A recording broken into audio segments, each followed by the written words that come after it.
Welcome, Luci-lovers. No, we're not talking about the classic show I Love Lucy. We're here today to talk about the steamy Netflix show, Lucifer. If you're like us, you love the drama, cheeky comedy, romance, and celestial action-packed thrill of this multi-genre delight. The show just keeps getting renewed for a new season because it's so good. Fans were left with major cliffhangers at the end of Part 1, and we can't wait to see what happens to our favorite cast of characters in Part 2, as well as Season 6. But first, let's dive into a tiny refresher as quickly as we can summarize the previous 4 seasons and into the new 5th season. As usual, friends, this video contains major spoilers, so if you haven't yet caught up on our devilish friends' shenanigans, do not proceed. So, Lucifer is the sassy son of God who gets cast out of heaven and forced to eternally watch over hell. But, as we know from his very short attention span, he needs a little vacay. And what better place to vacay than the City of Angels? Hollywood, Beverly Hills, downtown, mid-city, you name it. Lucifer travels all over the place, hitting up various strip clubs and even owns his own nightclub, Lux.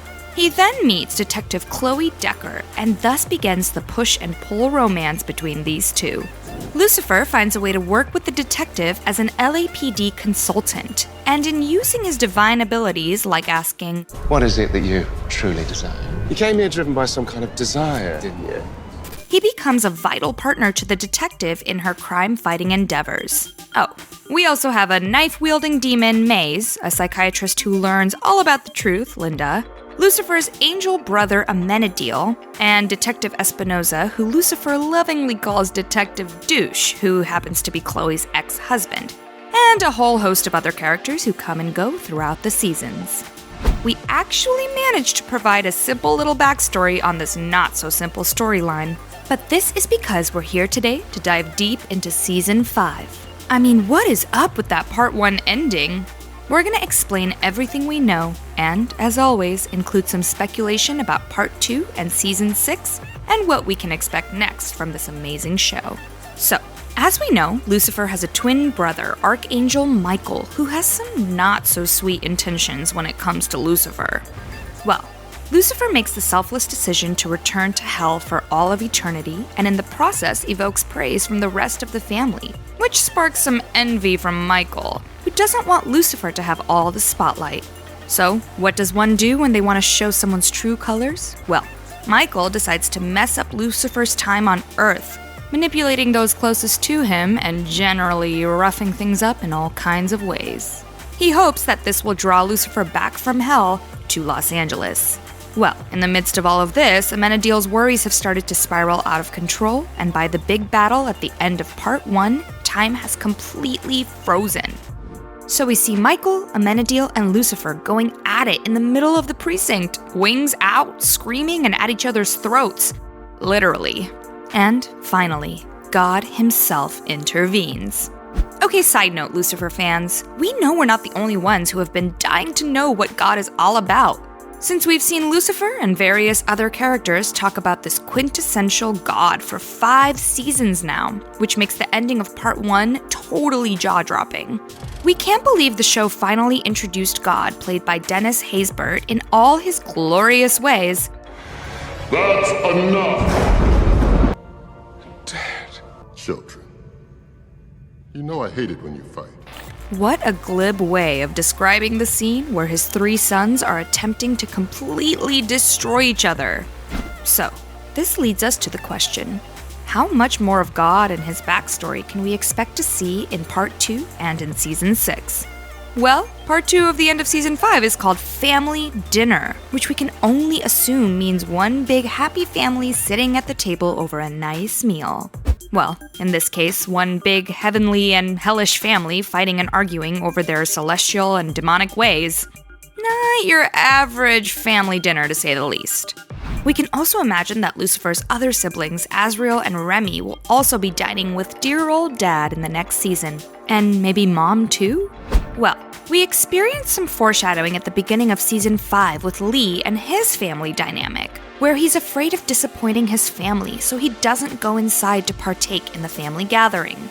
Lucifer realizes this is not unlike his own situation, but still lashes out at Lee for staying away for all of eternity, paralyzed by the fear of disappointing them.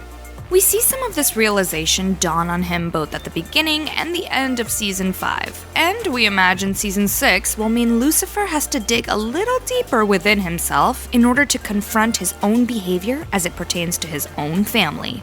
Who knew Lucifer had such a conscience when it comes to family?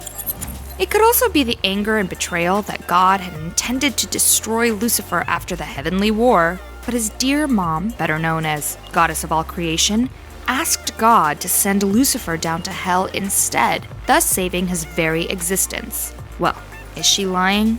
Does God have an explanation about this?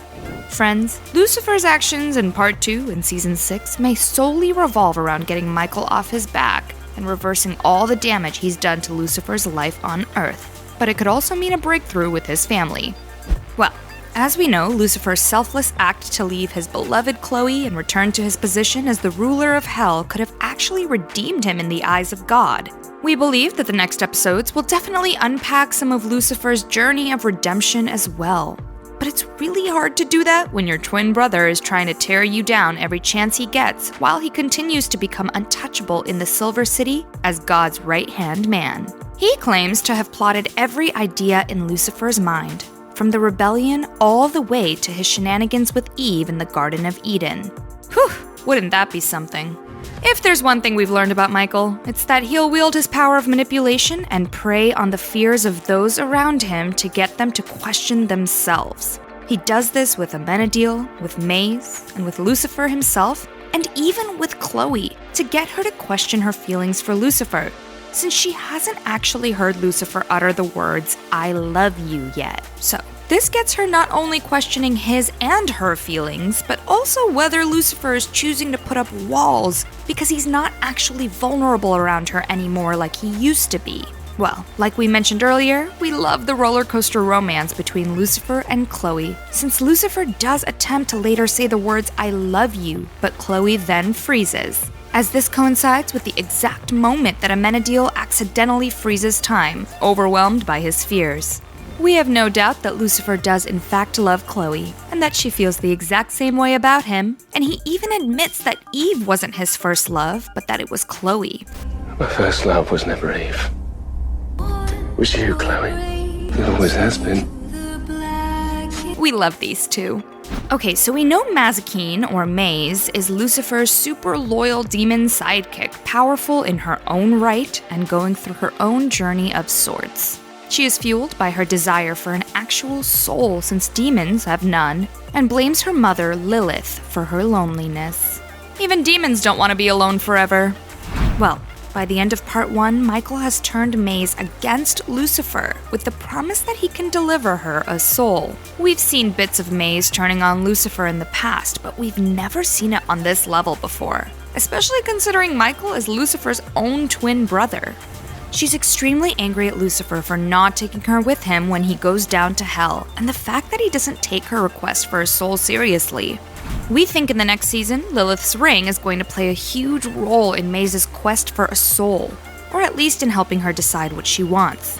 Does she actually want a soul, or does she just think that's gonna make her whole? Hey, that rhymed.